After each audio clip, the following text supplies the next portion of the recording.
드디어 대학교 첫 중간고사가 끝났다. 놀고 싶은데 과제를 할 주간이니? 무슨 과제부터 먼저 하지? 과학사 A일? 비판적 사고와 토론? 그래, 이왕이면 어려운 것부터 먼저 하자.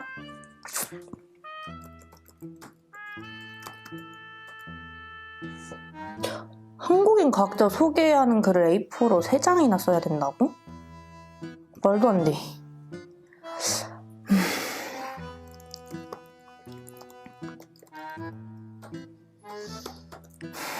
아무리 생각해도 새내기 혼자서 과학사 과제를 하는 건 역부족인 것 같아. 내 과제를 도와줄 선배가 필요해. 누구한테 연락하면 좋지?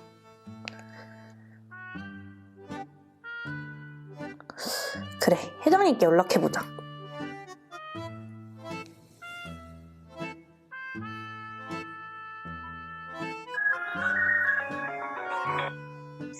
네, 여보세요? 선배님 안녕하세요. 과학학과 1학번 박성인입니다. 네, 후배님 무슨 일이죠? 제가 교양 수업 보고서를 제출해야 하는데 너무 어려워서요. 혹시 선배님께서 도와주실 수 있나 해서 여쭤보려고 연락드렸어요.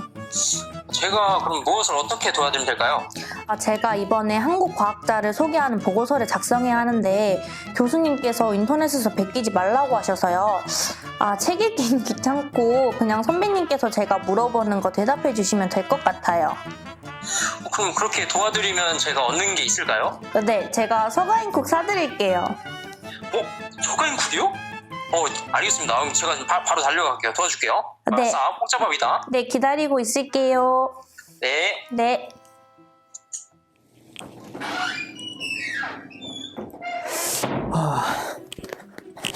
안녕하세요. 여보세요. 과제, 서가인국 사주시는 거 맞죠? 네. 과제가 도대체 뭔데요? 제가 한번 도와드릴게요. 저 선유정 교수님께서 과학사 2의 수업에서 알고 있는 한국 과학자를 말해보라고 하셨는데 아무도 대답을 못해가지고 이게 과제가 되었어요. 한국 과학자 소개하는 이제 보고서를 써야 하는데 이제 저는 물리학자 이휘소 박사님을 사람들에게 소개하는 보고서를 쓰려고 해요.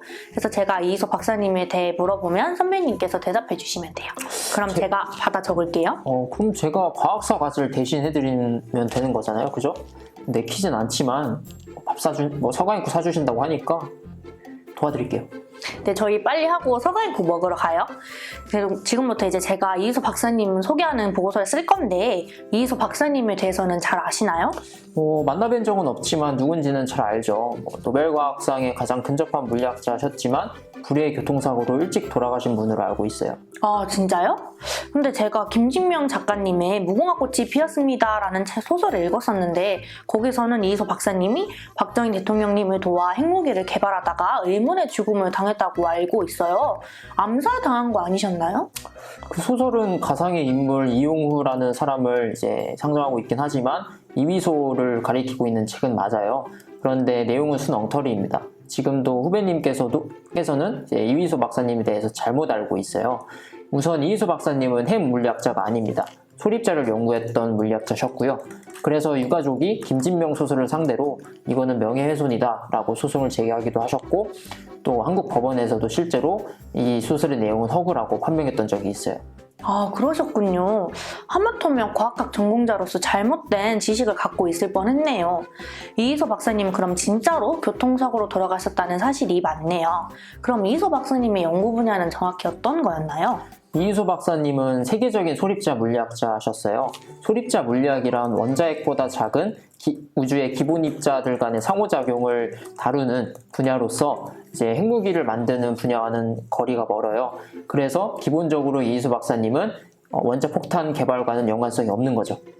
그럼 그냥 소설은 순 엉터리였네요. 보고서에 그대로 썼으면 큰일 날 뻔했어요. 선배님 덕분에 F는 면했습니다.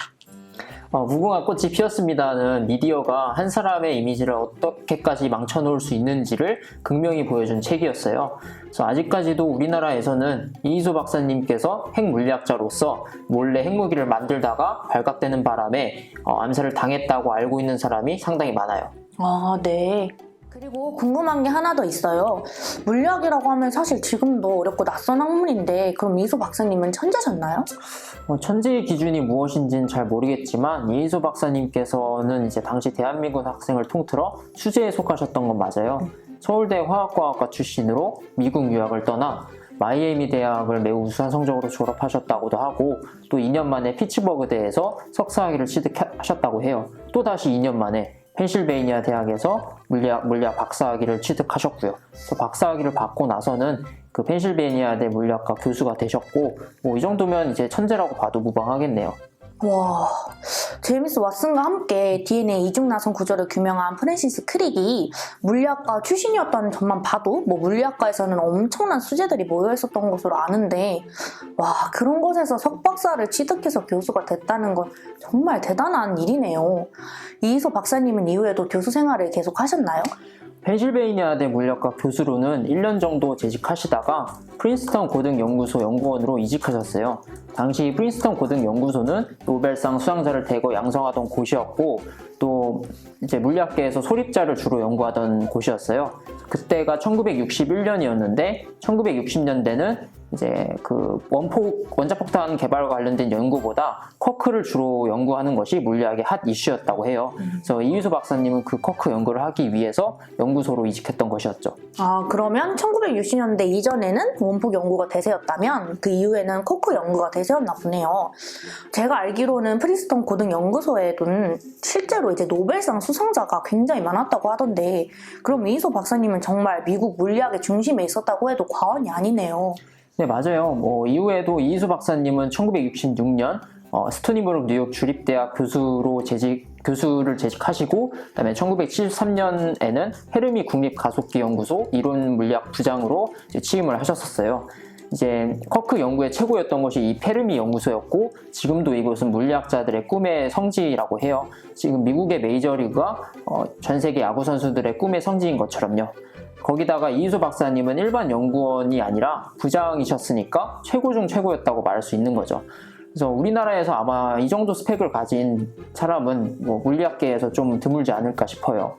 근데 그렇게 대단하셨다면 왜 이희소 박사님은 노벨상을 받지 못했나요? 당시 이희소 박사님과 함께 연구했던 분들은 다 노벨상을 받은 걸로 알고 있는데요? 후배님, 우리 학과 교수님들이 이제 직접 저술하신 과학기술과 사회라는 책의 제7장 노벨상 파트를 참고를 한번 해보세요. 노벨상은 살아있는 사람에게만 수여가 가능하답니다. 그래서 이희소 박사님은 노벨상을 받을 수 있을 만한 업적을 세우셨다고 해도 이제 노벨상을 받을 만한 자격 요건이 되지 못했죠. 그래서 물론 이제 노벨상이 이제 과학자의 최종 목표라고는 할 수는 없지만 노벨상으로 또 없지만 이제 일본과 달리 이제 우리나라에 아직까지 노벨상이 없다는 게 한편으로는 좀 아쉽긴 해요. 그렇네요. 그렇다면 제가 최초로 받으면 되지 않을까요? 그럼 노벨 과학학상을 한번 제정해 봐야 되겠네요. 마지막으로 인터넷에서 본 건데 이희소 박사님의 별명이 팬티가 썩은 사람이었다면서요? 그게 진짜 별명이었는지는 저도 잘 몰라요. 그런데 이제 그런 별명이 붙은 이유는 아무래도 그가 엄청난 집중력을 소유하고 있었기 때문에 그런 게 아닐까 싶어요. 제가 듣기로는 이제 이휘소 박사님께서 동료와 같이 점심을 먹다가 갑자기 이제 물리학적으로 획기적인 아이디어가 떠올라서 이제 그대로 이제 연구실에 들어가셔서 앉은 자리에서 이제 한 편의 논문을 이틀 만에 완성하셨다고도 해요.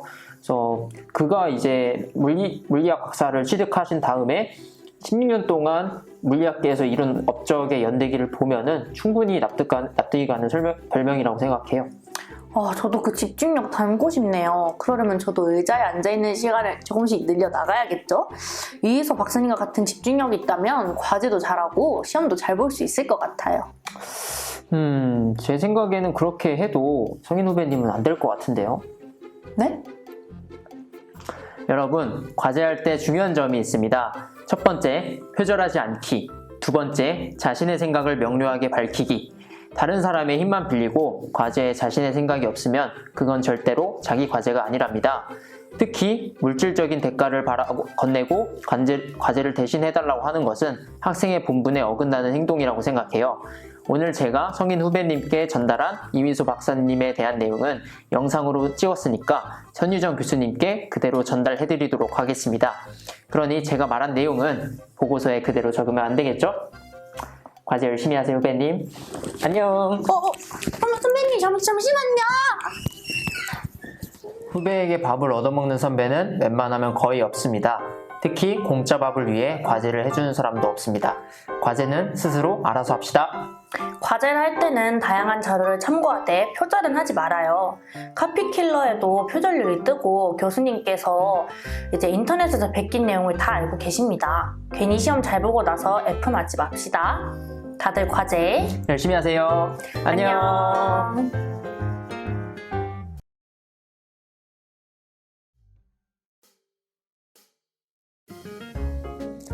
논술용 과제는 다양한 자료를 참고하시면 더욱 좋습니다. 특히 우리 학과 전공과 관련된 과제를 해야 한다면 과학사, 과학철학 등 다양한 서적을 참고하세요. 우리 학교 도서관에는 교양부터 전공 수준까지 웬만한 책들이 구비되어 있으니 도서관을 이용하시는 것을 추천드립니다. 또한 전북대학교 도서관 홈페이지에서는 전자자료, 국내학술지 PDF 파일 다운로드뿐만 아니라 상호 대차 서비스, 즉 우리 학교에 없는 책이나 논문을 타 기관으로부터 대여해주는 서비스를 이용하실 수 있는데요.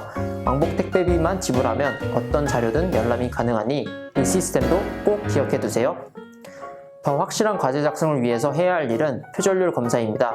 전북대학교 혁신교육개발원 홈페이지의 상단 배너에 있는 표절 검색 시스템을 클릭하면 용량 제한 없이 카피킬러 시스템을 자유롭게 이용할 수 있습니다. 오늘 영상에서도 배웠듯이 과제 표절은 NO!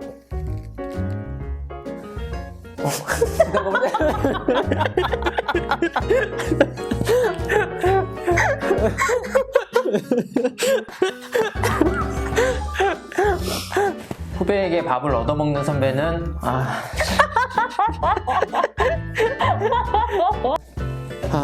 이거 과학사 과제를 혼자 하는 건 불가능해. 안 되겠어. 회장님한테 전화하자. 맞다. 내가 회장이지.